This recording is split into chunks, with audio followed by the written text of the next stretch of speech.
Pendahuluan mazhab yang empat. Empat imam besar iaitu Imam Ahmad bin Muhammad bin Hanbal, mazhab Hanbali, Imam Muhammad bin Idris atau Imam Syafi'i, mazhab Syafi'i, Imam Abu Hanifah, mazhab Hanafi, dan Imam Malik, mazhab Maliki. Perlu diketahui riwayat hidupnya oleh umat Islam, terutama ahli sunnah wal jamaah. Empat imam besar itu menjadi terkemuka kerana mereka ulama bebas yang tidak terikat dengan sesiapa dan tidak pula berasa terhutang budi pada sesiapa, terutama pemerintah. Perbezaan pendapat di kalangan mereka hanya berkisar dalam masalah furuk atau cabang hukum agama yang berhubung dengan urusan muamalat ataupun yang berkait dengan kepentingan masyarakat. Keempat mazhab ini tidak berselisih dalam urusan pokok agama kerana mereka tetap berpegang kepada Quran dan hadis dan sunnah Rasulullah. Keempat imam besar ini sama-sama menentang amalan bid'ah atau yang menyeleweng daripada ajaran Islam. Mereka juga tidak memaksa pengikutnya supaya bertaklid kepada mazhab masing-masing tanpa menyelidik nas yang diambil bagi merumuskan sesuatu fatwa atau masalah. Imam Syafi'i contohnya menasihatkan pengikutnya supaya tidak teragak-agak menolak pendapatnya sekiranya ada nas daripada Quran ataupun hadis yang sahih berlawanan dengan pendapatnya. Timbulnya mazhab-mazhab itu apabila umat Islam tidak lagi berpegang kepada Quran dan hadis pada masa itu. Justru tampil Imam Hanafi, Imam Maliki, Imam Syafi'i dan Imam Hanbali memimpin umat Islam. Keempat mazhab besar itu semuanya berpegang pada akidah ahli sunnah wal jamaah. Rasulullah berkata yang bermaksud, demi Allah yang jiwa Muhammad di tangannya, akan berfikrah umatku sebanyak 73 fikrah. Hanya satu masuk syurga dan yang lainnya masuk neraka. Sahabat bertanya siapakah itu ya Rasulullah? Baginda menjawab ahli sunnah wal jamaah. Kenapa timbulnya mazhab? Ketika Nabi Muhammad hidup, tidak timbul. Pada masa perselisihan pendapat di kalangan umat Islam kerana boleh merujuk terus kepadanya.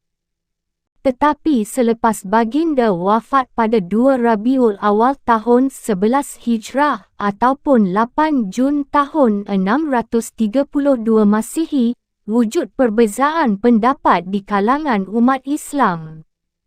Akibat perbezaan pendapat itu, tercetus Perang Jamal dan Perang Siffin yang mengorbankan ramai umat Islam. Ekoran dari itu, wujud kaum Syiah dan Khawarij. Kemudian muncul pula fahaman Mu'tazilah yang diketuai Wasil bin Atta dan Umar bin Ubaid. Kemudian muncul pula fahaman Qadariyah dan Jabariyah.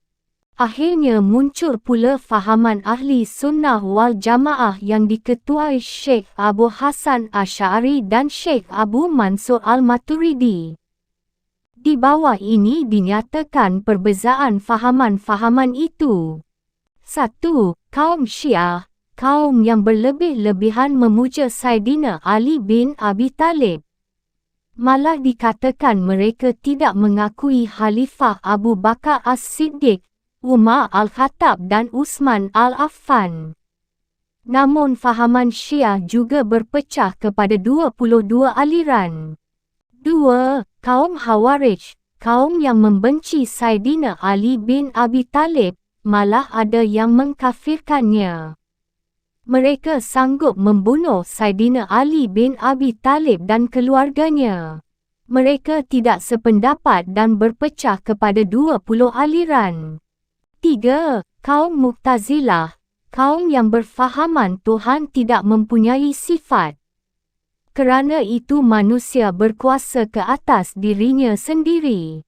baik dan buruk bergantung pada pilihan sendiri. Mereka berpendapat manusia tidak boleh melihat Tuhan walau di dalam syurga. Mereka berpendapat syurga dan neraka berserta penghuninya tidak kekal. Isra' dan Mi'raj Nabi Muhammad berlaku dengan roh sahaja. Fahaman Mu'tazilah juga berpecah kepada 20 aliran. 4. Kaum Murji'ah. Mereka berpendapat sesiapa yang sudah Islam dan beriman, sekiranya melakukan maksiat tetap masuk syurga seperti orang kafir yang membuat kebajikan tetap masuk neraka. 5. Kaum Najariah. Mereka berpendapat manusia melakukan sesuatu perbuatan itu kerana sudah ditentukan Tuhan. Mereka juga mengatakan sifat Tuhan tidak ada. 6. Kaum Jabariyah. Mereka berpendapat untung nasib setiap manusia sudah ditentukan sejak azali lagi. Manusia tidak mempunyai daya dan mengubahnya. Contoh, seseorang upaya itu sudah ditentukan tempatnya di syurga ataupun neraka. 7. Kaum Musyabihah. Mereka berpendapat Tuhan juga bersifat seperti manusia, ada tangan, mata, kaki, duduk di atas kursi dan sering turun naik di antara langit dan bumi. Imam Syafi'i adalah imam yang paling popular dan ramai pengikutnya, mungkin kerana beliau daripada keluarga Quraisy yang nasabnya berkait dengan Rasulullah. Nama sebenarnya adalah Muhammad bin Idris bin Abbas bin Usman bin Syafi'i bin Saib bin Abdul Yazid bin Hashim bin Abdul Muttalib bin Abdul Manaf. Ayahnya berasal daripada keturunan Quraisy dari Bani Muttalib. Ayahnya meninggal dunia ketika Imam Syafi'i masih kanak-kanak. Ada pendapat lain mengatakan bapanya meninggal ketika beliau masih di dalam kandungan ibu. Menurut Al-Hakim, nama ibu Imam Syafi'i adalah Fatimah binti Abdullah binti Al-Hasan bin Husain bin Ali bin Abi Talib. Tetapi pendapat yang popular mengatakan ibunya bernama Ummu Habibah Al-Uzdiyah berasal dari kabilah Yaman dari suku Uz.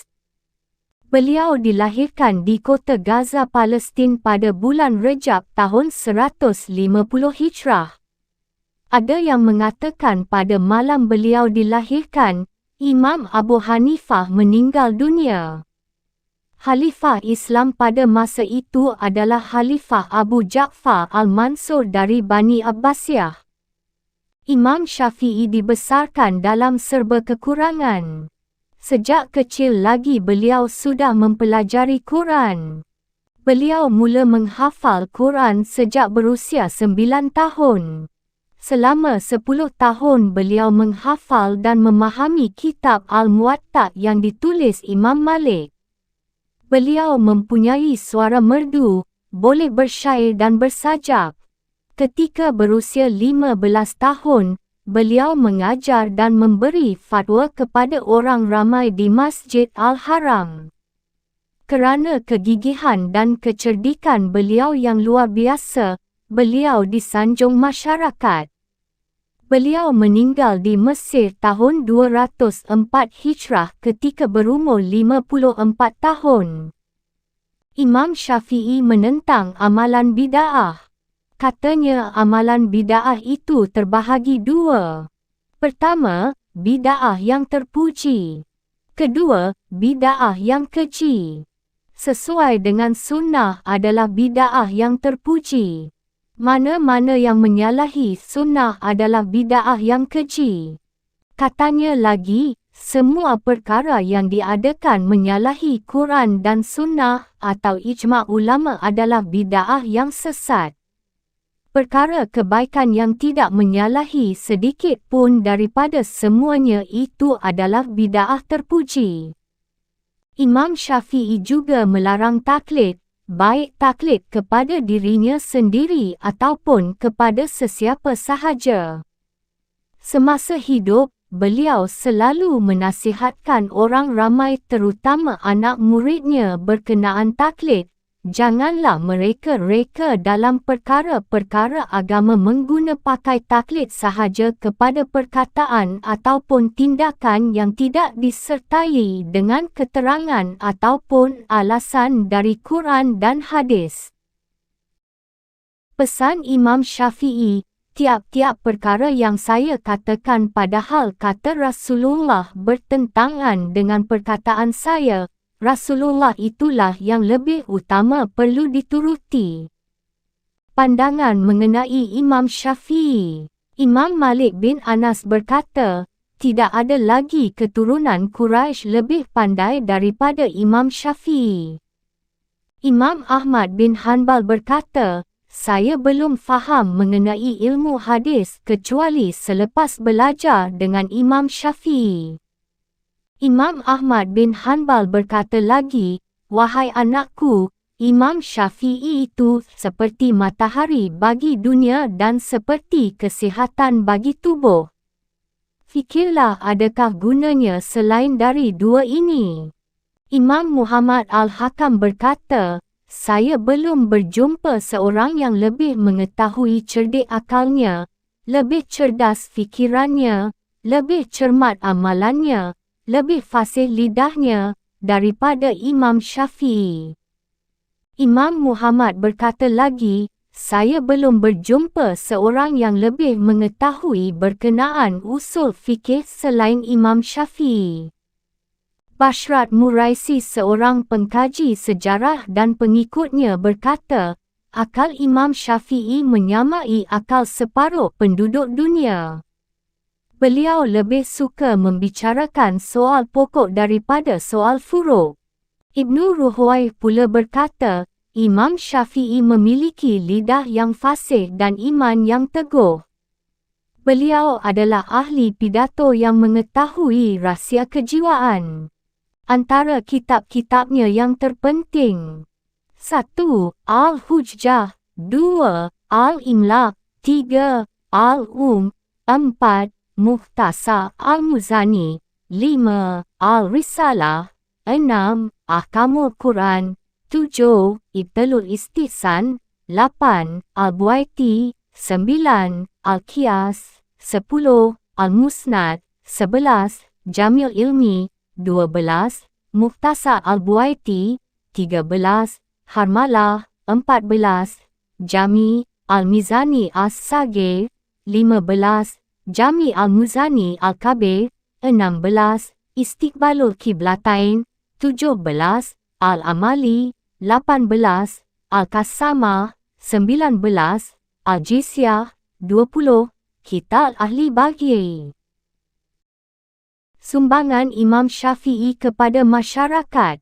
Imam Syafi'i memberi sumbangan yang besar dalam bidang perundangan Islam.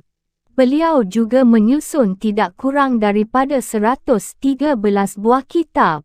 Dalam kitab Al-Risalah, beliau menerangkan cara mengambil hukum istinbat daripada Quran dan hadis serta membincangkan nasakh, kecacatan hadis, syarat penerimaan hadis, ijma', istihsan, dan qiyas. Dalam kitab Al-Um, beliau menyumbangkan ilmu-ilmu mengenai ibadat, muamalat, jenayah dan sebagainya. Pembelaan terhadap hadis dikumpulkan dalam kitab Ilma' Al-Ilmu Ulama. Fahaman ahli sunnah wal jamaah bermaksud fahaman yang menganut iktikad sebagaimana iktikad yang dianuti oleh Nabi Muhammad dan para sahabat beliau, seperti yang termaktub dalam Quran dan hadis. Hukum-hukum agama yang digali dari Quran dan hadis oleh seseorang imam dinamakan mazhab. Hasil daripada ijtihad Imam Hanafi dinamakan mazhab Hanafi. Hasil ijtihad Imam Maliki dinamakan mazhab Maliki. Hasil ijtihad Imam Syafi'i dinamakan mazhab Syafi'i. Dan hasil ijtihad Imam Ahmad bin Hanbal dinamakan mazhab Hanbali. Selain daripada mazhab yang empat itu, terdapat lagi beberapa fahaman seperti Syiah, Khawarij, Mu'tazilah, Qadariyah, Jabariyah, Bahaiyah, Ahmadiyah, Wahabiyah dan sebagainya. Masing-masing mempunyai fahaman yang berbeza dan tidak dapat disatukan. Rasulullah berkata yang bermaksud, siapa yang hidup lama antara kamu akan melihat perselisihan yang banyak. Ketika itu pegang teguhlah sunnahku dan sunnah Khalifah Ar-Rashidin yang diberi hidayah. Pegang teguhlah itu dan gigitlah dengan gerahammu. Dilaporkan oleh Imam Abu Dawud. Fahaman Mu'tazilah. Kaum Mu'tazilah artinya kaum yang menyisihkan diri. Fahaman ini mula muncul pada tahun 100 Hijrah ketika pemerintahan Khalifah Hisham bin Abdul Muluk dari Bani Umayyah. Fahaman itu tersebar luas pada masa pemerintahan Khalifah Ma'mun bin Harun al-Rashid tahun 813 hingga 833 Masehi. Khalifah al-Mu'tasim bin Harun al-Rashid tahun 833 hingga 842 Masehi, dan Khalifah Al-Watsi' bin Al-Mu'tasim, tahun 842 hingga 847 Masehi. Fahaman itu masih wujud hingga sekarang. Menurut sejarahnya, kaum Mu'tazilah ini membunuh ribuan ulama yang tidak sefahaman dengan mereka, termasuk Syekh Buaidhi pengganti Imam Syafi'i. Imam Syafi'i sendiri pernah diancam bunuh oleh penganut fahaman itu dan Imam Ahmad bin Hanbal, pengasas mazhab Hanbali dipenjara selama 15 tahun akibat menentang fahaman Mu'tazilah. Munculnya fahaman Ahli Sunnah wal Jamaah yang diketuai Imam Abu Hasan al-Bashri bertujuan bagi menyekat penyelewengan fahaman Mu'tazilah ini. Sejarah kemunculan fahaman Mu'tazilah. Pada tahun 100 Hijrah muncul seorang guru agama di Baghdad bernama Syekh Abu Hasan al-Bashri. Antara anak muridnya ada seorang yang bernama Wasil bin Adha. Dalam satu kuliah agama, Wasil bertanya bagaimana keadaan seseorang yang mengaku Islam tetapi melakukan dosa-dosa besar. Syekh Hasan al-Bashri menjawab, seseorang yang beriman kepada Allah dan Rasul-Nya tetapi dia mengerjakan dosa-dosa besar, dia tetap seorang Islam tetapi digelar Muslim yang berdosa. Di akhirat kelak sekiranya dia tidak sempat bertaubat sebelum meninggal dunia, dia dimasukkan ke dalam neraka sebagai hukuman di atas dosa-dosa yang dilakukannya. Selesai menjalani hukuman, baru dimasukkan ke dalam syurga.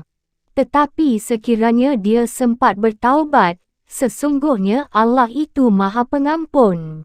Wasil bin Adha tidak sependapat dengan gurunya itu. Menurutnya, setiap manusia ditentukan tempatnya di syurga ataupun di neraka sejak azali lagi. Mereka tidak dapat menolak takdir yang ditentukan ke atasnya.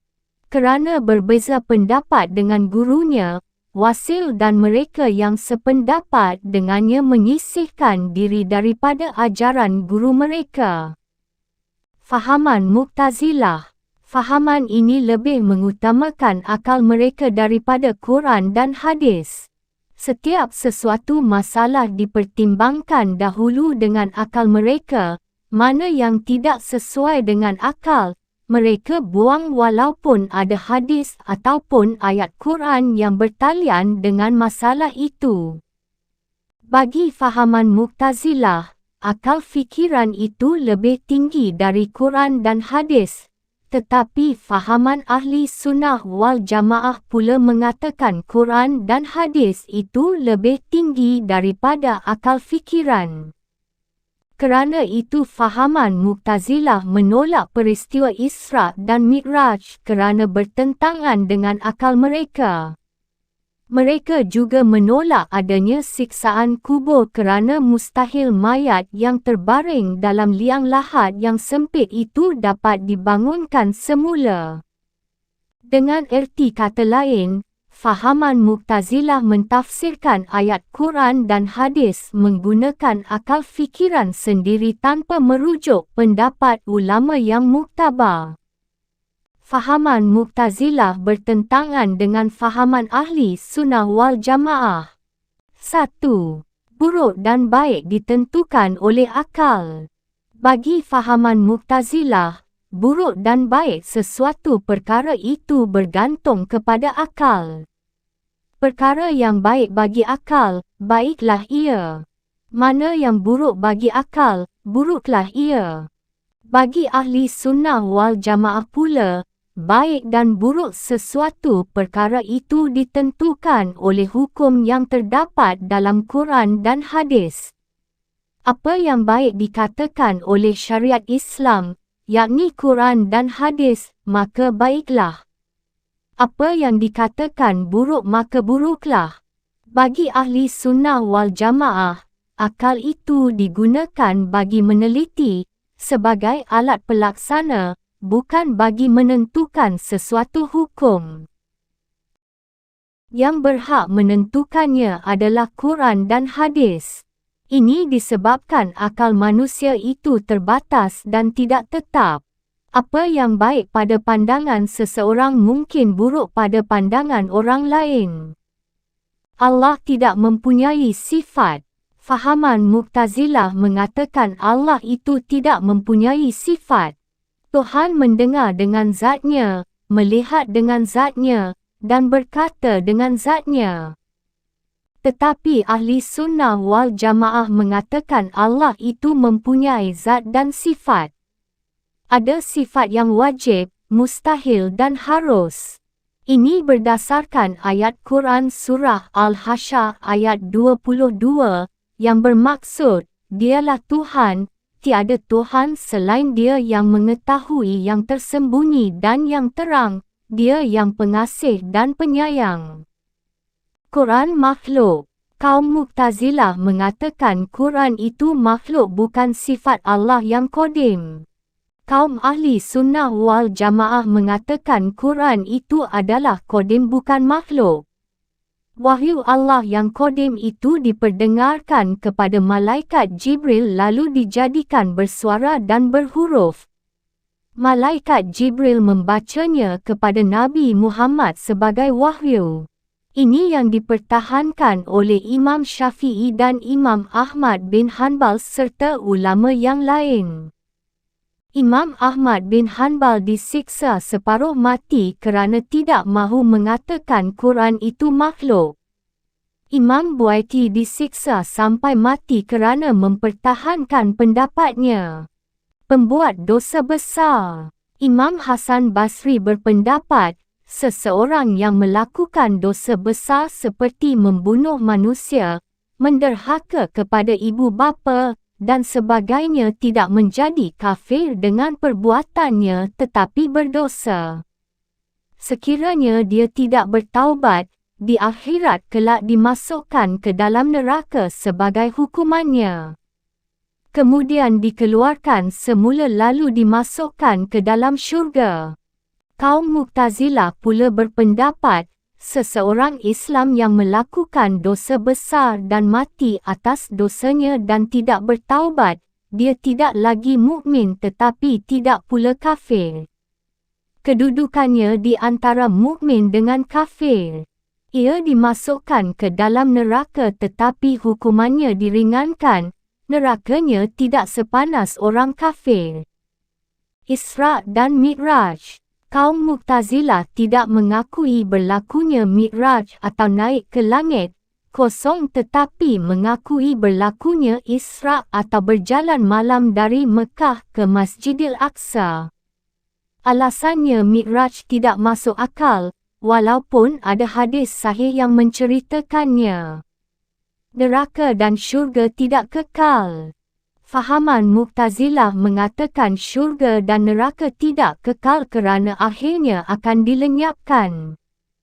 Tetapi ahli sunnah wal jamaah mengatakan syurga dan neraka itu kekal selamanya. Bab 1. Lahirnya seorang ulama. Tuntutlah ilmu sebanyak mungkin kerana ia dapat menjaga dan membuat kamu cemerlang di dunia dan akhirat. Pada awal tahun 150 Hijrah bersamaan tahun 767 Masehi, Idris meninggalkan kota Mekah, berhijrah ke Palestin dengan membawa isterinya Ummu Habibah Al-Uzdiyah. Mereka tinggal di Gaza, sebuah perkampungan yang terletak kira-kira 2 batu dari Baitul Muqaddis. Setiap hari, Idris berulang-alik dari kediamannya ke pelabuhan Gaza bagi membantu majikannya berniaga. Petang itu, Ummu Habibah Al-Uzdiyah yang sedang sarat mengandung anak pertama, menunggu kepulangan suaminya. Tidak lama kemudian Idris pulang dengan wajah ceria. "Selamat pulang suamiku. Semoga Tuhan merahmati kehidupan kita," kata Ummu Habibah Al-Uzdiyah sambil menyambut kepulangan suaminya. Kemudian katanya lagi, "Kakanda tentu kehausan. Minumlah air ini bagi menghilangkan dahaga." Ummu Habibah Al-Uzdiyah tersenyum sambil menghulurkan segelas air minuman kepada suaminya. "Terima kasih. Cuaca hari ini sungguh panas," kata Idris lalu meneguk air itu bagi menghilangkan dahaganya. Kemudian dia termenung seolah-olah ada sesuatu yang tidak menyenangkan hatinya. Ummu Habibah Al-Uzdiyah berasa tidak senang hati. Dia mengambil sebatang rotan lalu dihulurkan kepada suaminya. "Sekiranya ada perkara yang tidak menyenangkan hatimu ataupun menimbulkan kemarahanmu pada hari ini, pukullah saya dengan rotan ini." Idris terkesima lalu memandang isterinya dengan penuh kasih sayang. "Engkau isteri yang baik dan sedang mengandungkan zuriatku. Simpanlah rotan itu kerana kakanda tidak tergamak memukulmu.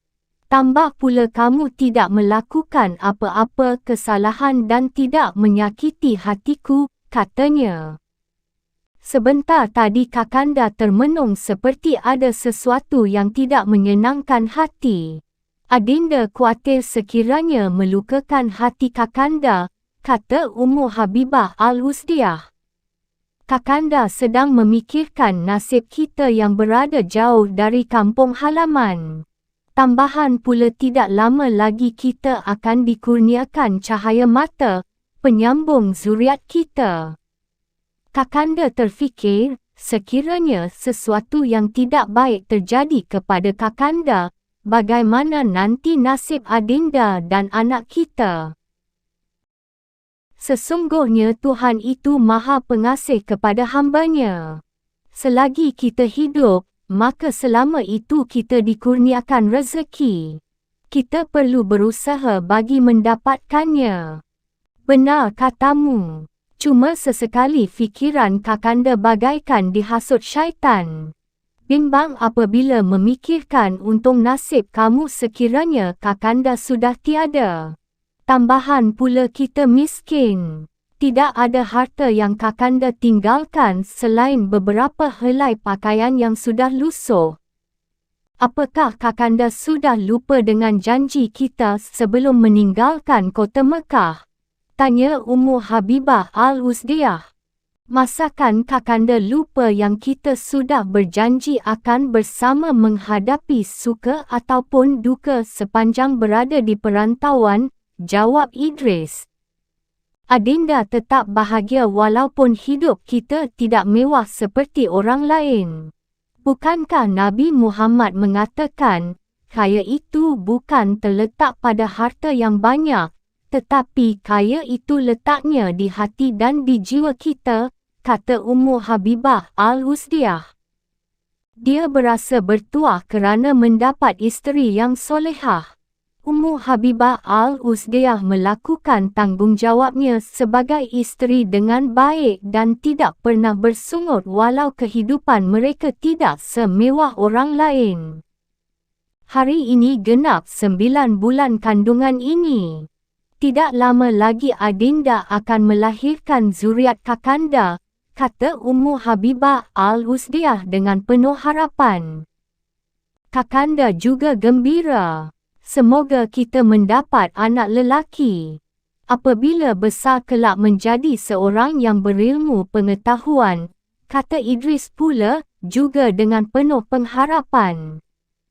Semoga anak kita kelak menjadi ulama yang terkenal seperti Imam Abu Hanifah dan Imam Malik. Idris juga mempunyai harapan yang sama seperti isterinya. Umat Islam ketika itu perlukan ulama yang berpengaruh bagi membimbing mereka. Di Baghdad, muncul Imam Abu Hanifah, manakala di Madinah pula ada Imam Malik bin Anas. Kedua-dua ulama terbilang itu mempunyai ramai pengikut.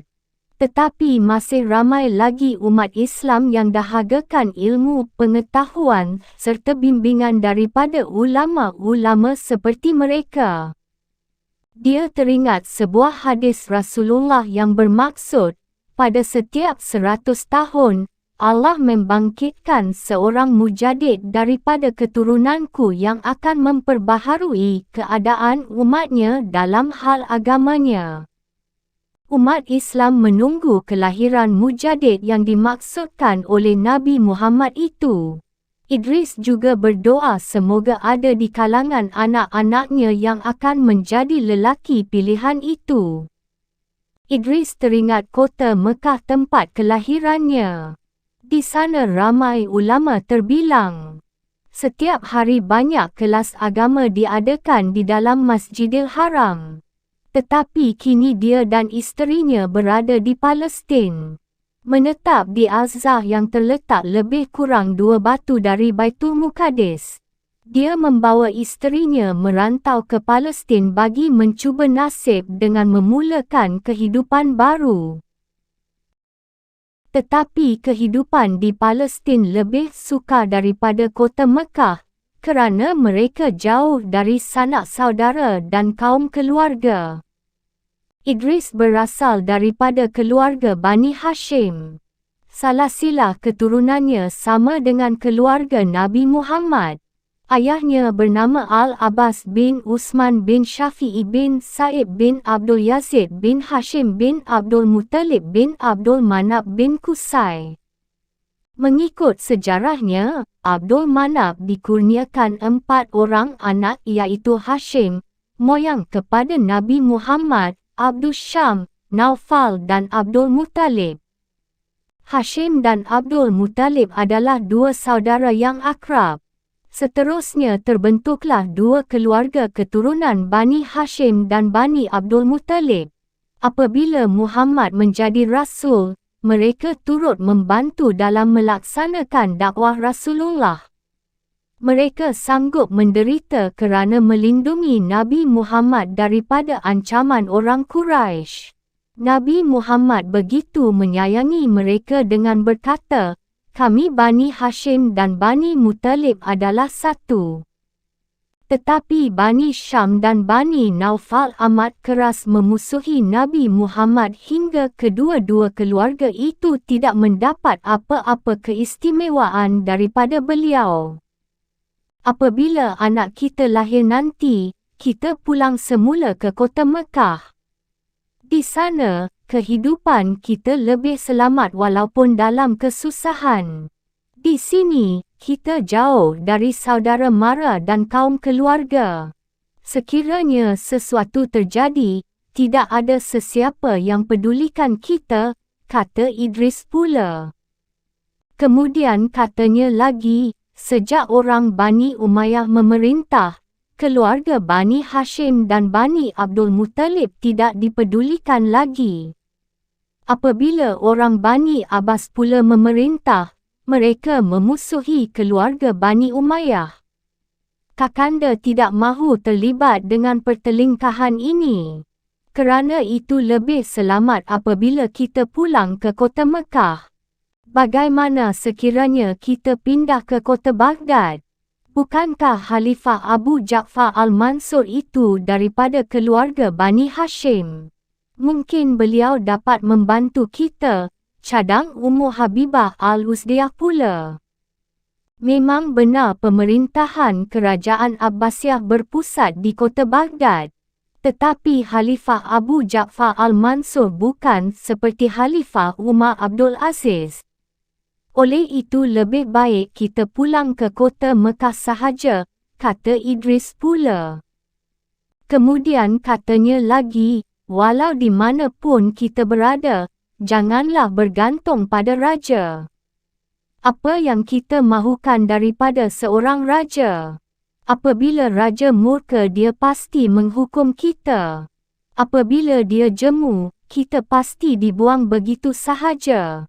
Oleh itu, berlindunglah hanya kepada Allah dan jauhi istana raja-raja. Sesungguhnya berdiri di pintu istana raja adalah satu penghinaan, tetapi berserah dan bertawakal kepada Allah adalah satu kemuliaan. Kemudian Idris bercerita mengenai sejarah Bani Umayyah dan Bani Abbasiyah. Ketika masyarakat Arab Jahiliyah lagi, sudah wujud permusuhan antara Bani Umayyah dengan Bani Hashim atau Bani Abbasiyah. Tetapi selepas Nabi Muhammad menjadi Rasul, beliau dapat mendamaikan mereka hingga bersatu dalam agama Islam. Namun, selepas Nabi Muhammad wafat dan selepas Khalifah Ar-Rashidin juga meninggal dunia, permusuhan itu tercetus semula. Keadaan menjadi semakin kacau apabila Muawiyah bin Abu Sufyan menjadi khalifah. Sikap beliau yang memusuhi keluarga Bani Hashim itu menyemarakkan lagi persengketaan antara kedua-dua keluarga. Apabila Bani Abbasiyah dapat merebut kuasa daripada Bani Umayyah, maka berlaku pula balas dendam. Ramai orang Bani Umayyah yang dibunuh dengan kejam. Umat Islam sudah banyak menderita akibat perpecahan dan berbunuhan sesama sendiri. Kerana itu Kakanda tidak mahu terlibat dalam perkara itu. Kakanda tidak akan menyokong mana-mana pihak yang bermusuhan sesama Islam, kata Idris. Hari semakin larut malam. Ummu Habibah al-Uzdiyah mengemaskan tempat tidur kerana suaminya sudah mengantuk. Kemudian dia berkata, "Tidurlah, Kakanda tentu keletihan. Sekiranya Kakanda izinkan, Adinda hendak membaca Quran dahulu sebelum tidur." Selepas mendapat keizinan daripada suaminya, maka Ummu Habibah al-Uzdiyah membaca surah Yusuf dan surah Luqman. Selesai membaca kedua-dua surah itu baharu dia tidur. Itulah yang diamalkannya sejak mula mengandung. Dia berharap semoga anak yang dikandungnya memiliki paras rupa yang cantik dan cerdik. Malam itu, Ummu Habibah al-Uzdiyah bermimpi melihat sebutir bintang keluar dari perutnya lalu naik ke langit. Kemudian bintang itu pecah lalu bertaburan jatuh ke bumi. Cahaya daripada bintang itu menjadikan muka bumi ini terang benderang. Tiba-tiba dia terjaga daripada tidurnya lalu memikirkan makna mimpinya itu. Keesokan harinya, Ummu Habibah al-Uzdiyah menceritakan mimpi itu kepada suaminya. "Masya Allah, Kakanda juga bermimpi perkara yang sama," kata suaminya. Menurut Idris, dia bermimpi melihat sebutir bintang yang putih berkilauan keluar dari perut isterinya lalu naik ke angkasa. Kemudian bintang itu jatuh lalu cahayanya menerangi muka bumi ini. Ada mimpi yang cuma mainan tidur. Tetapi ada pula mimpi yang membawa alamat tertentu. Kakanda yakin mimpi kita ini membawa alamat yang baik. Tambahan pula kita bermimpi perkara yang sama. Tetapi Kakanda tidak pandai mentafsir mimpi, kata Idris dengan wajah gembira kerana yakin mimpi itu membawa alamat yang baik. Kakanda yakin mimpi kita itu membawa petanda yang baik? Tanya Ummu Habibah Al-Uzdiah mahukan kepastian daripada suaminya. Walaupun Kakanda tidak pandai mentafsir mimpi, tetapi Kakanda yakin mimpi kita itu membawa alamat yang baik, jawab Idris. Kemudian katanya lagi, bukankah semasa Aminah mengandungkan Nabi Muhammad, dia juga pernah bermimpi melihat bulan keluar dari perutnya. Kemudian bulan itu tawaf mengelilingi Kaabah. Bezanya, Aminah bermimpi bulan yang keluar dari perutnya. Adinda pula bermimpi bintang yang keluar. Benar, Adinda yakin mimpi kita itu bukan mainan syaitan. Tetapi perlukah kita rahsiakan mimpi itu ataupun kita boleh hebahkan kepada orang lain? Sebaik-baiknya kita rahsiakan dahulu hingga kita berjumpa dengan Sheikh Fatani. Dia pandai mentafsirkan mimpi, kata Idris. Kemudian Idris mengajak isterinya berjumpa dengan orang alim yang pandai dalam ilmu mentafsir mimpi. Selepas mendengar penerangan daripada Idris, orang tua itu pun berkata, anak yang lahir daripada kandungan isteri kamu nanti akan menjadi seorang yang berilmu dan ilmunya memenuhi muka bumi ini.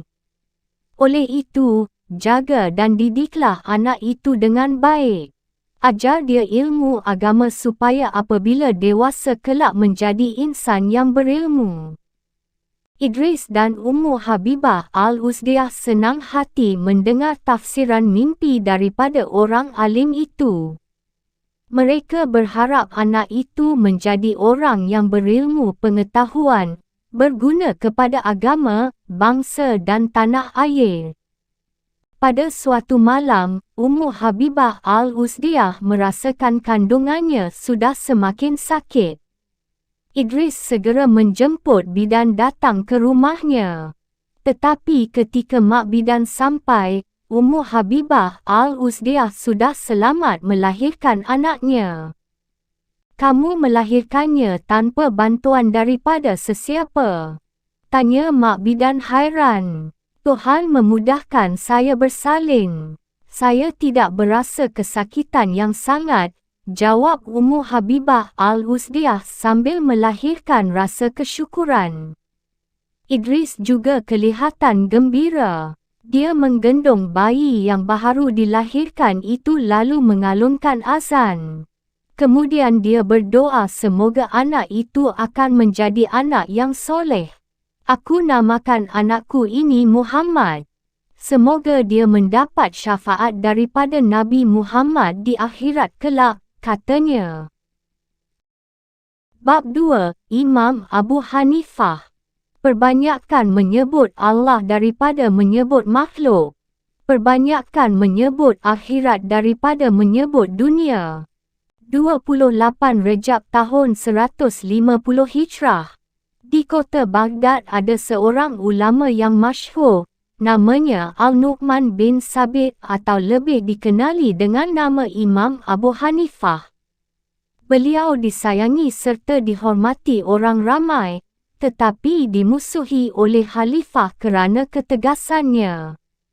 Beliau dikurniakan umur yang panjang hingga dapat hidup pada zaman Khalifah Abdul Malik bin Marwan, Bani Umayyah, hingga ke zaman pemerintahan Khalifah Abu Ja'far Al-Mansur, Bani Abbasiyah.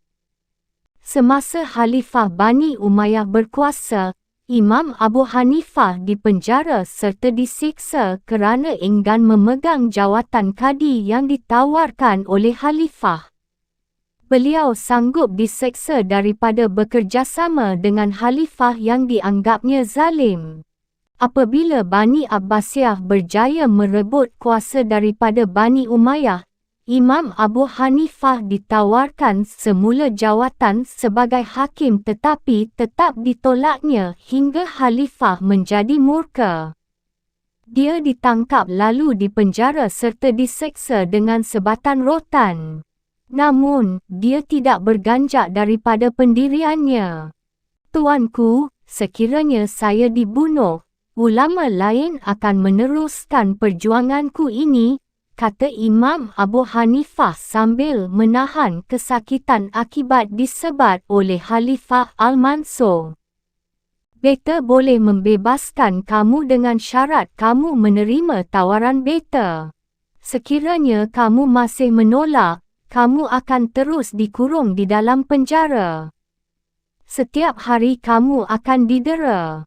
Pilihlah antara dua, kebebasan ataupun kesengsaraan, gertak Khalifah Al-Mansur. Saya sanggup menderita di dunia tetapi tidak sanggup sengsara di akhirat, tegas Imam Abu Hanifah. Baginda tersinggung apabila Imam Abu Hanifah menolak mentah-mentah pelantikannya menjadi hakim. Khalifah Al-Mansur perlukan khidmat ulama terbilang itu bagi memudahkan tugasnya mentadbir negara. Tambahan pula Imam Abu Hanifah berpengaruh serta dikenali ramai. Tuanku, suatu ketika dahulu Gubernur Baghdad melantik saya menjadi penjaga perbendaharaan negara. Tetapi saya menolaknya. Kemudian Khalifah sebelum tuanku menyuruh saya menjadi hakim, tetapi saya juga menolaknya.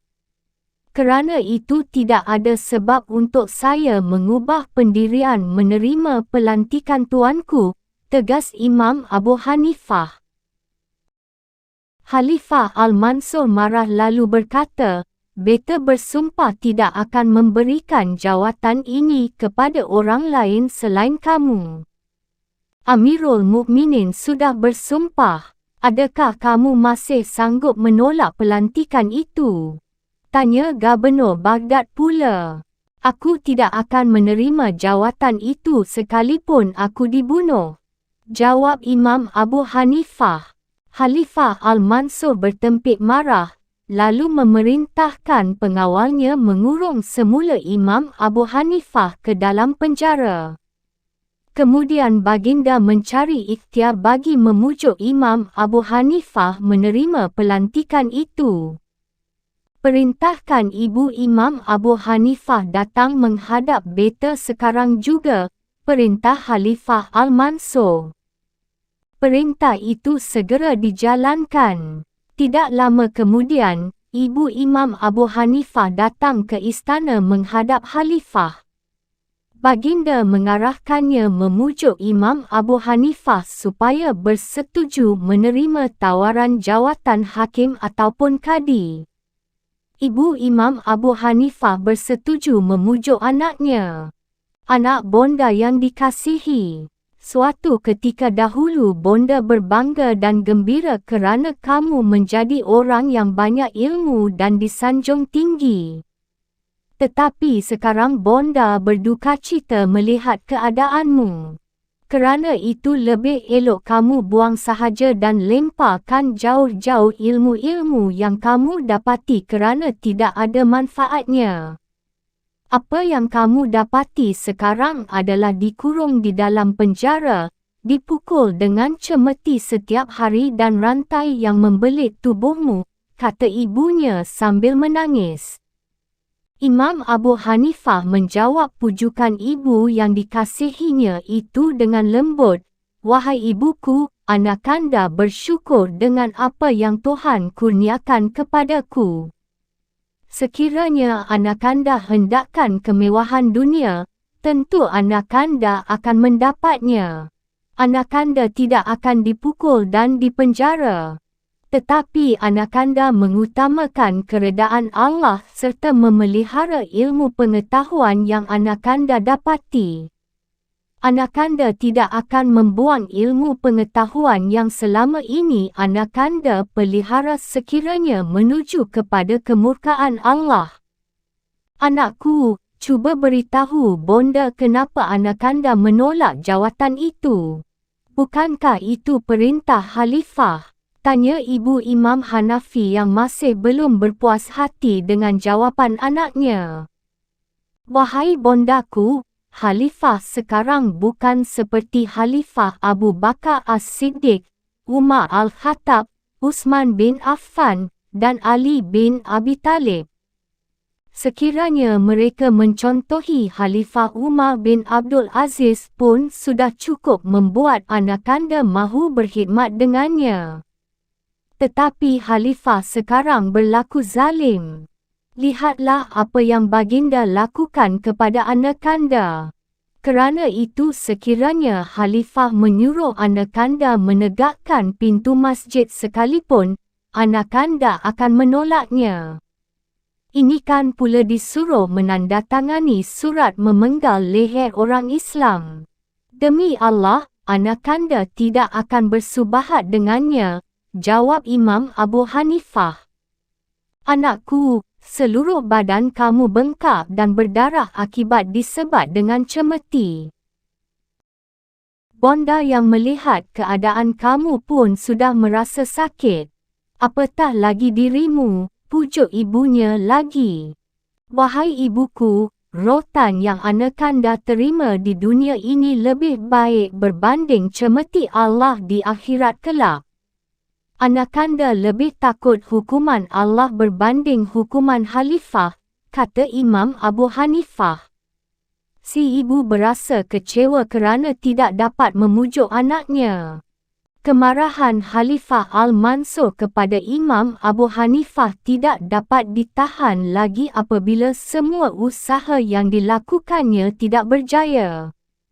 Akhirnya baginda mengambil keputusan membunuhnya. Baginda menyuruh pembantunya membubur racun ke dalam air minuman. Kemudian Imam Abu Hanifah disuruh datang menghadap dalam keadaan kaki dan tangannya diikat dengan rantai.